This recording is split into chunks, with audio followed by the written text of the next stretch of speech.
देखिए ये last part है मोस्ट ऑफली इस जो रिव्यू ऑफिसर हुआ था एग्जाम 27 नवंबर 2016 को, और इसमें हम लोग फुल आंसर और आंसर की देख रहे हैं। इसमें आप इसमें मिला लीजिएगा अपने हिसाब से। मैंने इसमें गूगल और सब बुकों से देख लिया रेफरेंस करके, तो मोस्ट प्रोबब्ली इसके सब क्वेश्चन मैंने सही लगाए हैं, और एक दो अगर एरर होगी तो वो भी मैंने बता दी है बीच में। फिर भी अगर आपको कोई एरर लगे तो बताइएगा। 106 क्वेश्चन, 105 तक देख चुके थे। 106 में नॉट करेक्टली मैच पूछ रहा है ये कि नॉट करेक्टली मैच कौन सा है। ये देखिए, इंदिरा गांधी जो कृषि विश्वविद्यालय है ये रायपुर में है, ये राजस्थान में नहीं है, ये छत्तीसगढ़ में है। तो 106 का होगा सी। करनाल बंट ये क्रॉप डिसीज है वीट की। क्रॉप डिसीज के ऊपर हम पूरा वीडियो बना चुके हैं कि किस क्रॉप की कौन सी डिसीज होती है, आप उसको देख लीजिएगा। और उसमें से क्वेश्चन आते ही आते हैं यूपीपीएससी के, अगर आप कोई भी एग्जाम दे रहे हैं क्रॉप डिसीजेज आप एकदम रट लीजिए उसमें। वो हमने पूरा वीडियो बनाया है उसमें सब कलेक्ट करके। तो ये उसका डायरेक्ट क्वेश्चन है। 107 का बी है। 108 है कि नॉट करेक्टली मैच्ड, बोरॉन से डिसीज रेजिस्टेंस नहीं होता है, तो 108 का होगा डी। 109 है, ठीक है, 2011 के सेंसस के ऊपर हम लोगों ने इंडिया के सेंसस पे भी और उत्तर प्रदेश के सेंसस पे भी कितने सारे वीडियो बना के रखे हैं। उत्तर प्रदेश स्पेशल और उत्तर प्रदेश का जो एक स्टडी ट्यूटोरियल है, कितने सारे में बताया है हमने आपको पूरा सेंसस का डेटा। डेंसिटी सही है, 829 है उत्तर प्रदेश की। डिकेडल ग्रोथ भी 20.23 सही है। फीमेल लिटरेसी भी 57.18 सही है। ये गलत है इसमें।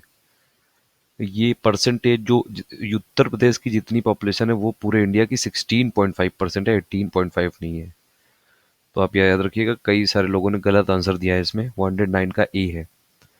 110 है विच of the following states have the largest population, इसका तो ऑब्वियसली यूपी ही होगा, 20 करोड़ पॉपुलेशन है पूरी इसकी। 111 है कि असर्शन और रीजनिंग का है कि सेंसस 10 सालों में होता है, ये सही है। लेकिन ये जो रीजन दिया है कि population of India is largely remained unchanged over the period of 10 years, ये गलत है। तो इसका होगा 111 का सी। 112 है द नेगोशिएबल इंस्ट्रूमेंट एक्ट, ये आया था 1881 में। 113 आया था micro small and medium enterprise development act, 2006 में आया था ये। 114 है investment in plan and machinery in a small scale manufacturing unit should be above 25 lakh but not more than 5 crore. 115 का सी, 14 का सी है। डी सीरीज देख रहे हैं हम। 15 है the measurement unit of ecological footprint is global hectare, 115 का ए है। 16 है कि the loss of forest cover in India has been directly associated with demographic transition, जो डेमोग्राफिक ट्रांजिशन हो रहा है मतलब रूरल से अर्बन की तरफ मूव कर रहे हैं, ये सही है। Forest cover is generally negatively related with population growth, सही बात है, जब पॉपुलेशन ग्रोथ बढ़ेगी तो डिमांड भी बढ़ेगी, तो फॉरेस्ट का कटना होगा क्योंकि लोगों को रहना पड़ेगा, रहना है, खाना है, तो उसके लिए फॉरेस्ट काटेंगे। ये भी सही, लेकिन ये इसको एक्सप्लेन नहीं करता है, तो इसका आंसर होगा बी। 116 का बी है। ये इंद्रावती नेशनल पार्क छत्तीसगढ़ में लोकेटेड है। मैं पूरी ये बता चुका हूँ नेशनल पार्क का कौन सा कहाँ पे लोकेटेड है, तो ये भी हमारे वीडियो से डायरेक्ट क्वेश्चन है। 118 है कि which among the following has the lowest population density. देखिए, उत्तर प्रदेश की 829 है, बिहार तो हाईएस्ट है पूरे इंडिया में 1107 है, केरला में 860 है, और वेस्ट बंगाल में भी 1100 के करीब है, 1000 के करीब है। तो सबसे जो कम पॉपुलेशन डेंसिटी वो यूपी की है, इसका आंसर 118 का ए होगा। याद रखिएगा, कुछ लोगों ने गलत दिया हुआ है इसमें। 119 देखिए, सेंसस ऑफ इंडिया 2011 पे हम पूरा वीडियो बना चुके हैं, आप उसको जरूर देखना चाहिए। उसका हमने बताया भी है कि उसका मोटो है आवर सेंसस आवर फ्यूचर, पूरा हमने वेबसाइट भी आपको दिखाई थी उसमें। तो डायरेक्ट क्वेश्चन है, मतलब अगर आपने वीडियो देखे होते तो डायरेक्ट आपके 60 से 70 क्वेश्चन सही हो जाते हैं। नवाबगंज ये इलाहाबाद में नहीं है, ये उन्नाव के पास है, तो ये नॉट करेक्टली मैच है। 120 का बी है। 21 है, ये अर्बनाइजेशन पूछ रहा है 2011 के सेंसस, ये भी हमारे वीडियो से डायरेक्ट हमने बताया था पूरा अर्बनाइजेशन।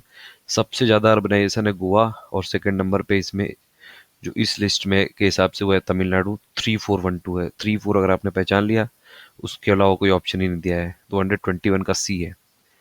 122 में भी देखिए आपको पकड़ना है, इसमें सिंपली पाल उड़ीसा में है, तो कुछ आप इसमें याद कर लीजिए बायोस्फीयर रिजर्व के, ये मैंने पूरा बना रखा है, आपको ट्रिक भी बता रखी है वीडियो में, आप उसको देख लीजिएगा। सिंपली पाल उड़ीसा है तो ए का होगा 4। फिर नोक्रेक मेघालय में है तो सी का होगा 5। तो इसलिए डी आंसर हो जाएगा। दिहांग दिबांग है अरुणाचल प्रदेश में और कोल्ड डिजर्ट है हिमाचल प्रदेश में। 122 का होगा डी। 123 में पूछ रहा है भीतरकनिका मैनग्रोव। देखिए भीतरकनिका मैनग्रोव पहली बात तो उड़ीसा में है, तो ये सेकंड वाला गलत हो गया और ये भी गलत हो गया। डेल्टाइक रीजन ऑफ वंसधार और सुबर्णी खामनी ये उड़ीसा में है, तो दोनों गलत हैं इसमें। 123 का डी है। 124 में urbanization is India has increased rapidly after 2011। ऐसा नहीं है, अर्बनाइजेशन तो धीरे धीरे इंक्रीज कर ही रहा है, रैपिडली कोई नहीं हुआ है, तो ए गलत है इसमें।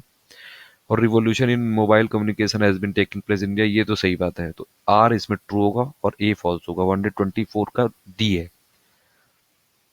25 में यूनेस्को ने डिक्लेयर किया है अभी लेटेस्ट किस नेशनल पार्क को as a world heritage site. 2016 में कंचनजंगा है नेशनल पार्क सिक्किम में, जो कि तो बी है इसका। 126 सोलर इम्पल्स 2, ये भी हम आपको बता चुके हैं करंट अफेयर में ये सब, कि जो कंप्लीट किया है उसने किस प्लेस पे गया था ये 2 जुलाई में, तो अबू धाबी में ये कंप्लीट किया है इसने। ये सोलर इम्पल्स 2 ने पूरा राउंड वर्ल्ड जर्नी कंप्लीट की है अबू धाबी में। 127 ये तो मैंने अभी जो टॉप 50 करंट अफेयर दिया था उसी में ही क्वेश्चन था ये डायरेक्टली। डब्ल्यूएचओ ने श्रीलंका को मलेरिया फ्री नेशन डिक्लेयर किया है 2016 में सितंबर में, तो इसका बी है। 128 ये भी मैंने बताया था, रियो पैरालंपिक्स का पूरा झाझरिया को मिला था ये गोल्ड मेडल, तो 128 का ए है। 129 है final match under 18 Asia cup में इंडिया ने डिफीट किया था बांग्लादेश को, तो सी है 129 का। 130 which of the following state does not have a million plus urban agglomerations as per census 2011, तो वो है उड़ीसा। 130 का सी है। 131 है सेंसस ऑफ इंडिया 2011 के हिसाब से कौन सी दो सिटीज ने रिकॉर्ड की है हाईएस्ट पॉपुलेशन, ये तो ऑब्वियसली मुंबई और दिल्ली होगा, तो डी है इसका। 132 है percentage of India population in the total population. देखिए पूरे इंडिया की जो पॉपुलेशन है वो 17.31% है, मैंने आपको कल भी बताया था वर्ल्ड ज्योग्राफी के फैक्ट्स में। इंडिया का टोटल एरिया है 2.4% वर्ल्ड का, इंडिया के पास पूरे वर्ल्ड का 4% वाटर शेयर है, ये 3 फैक्ट मैंने आपको बताए थे।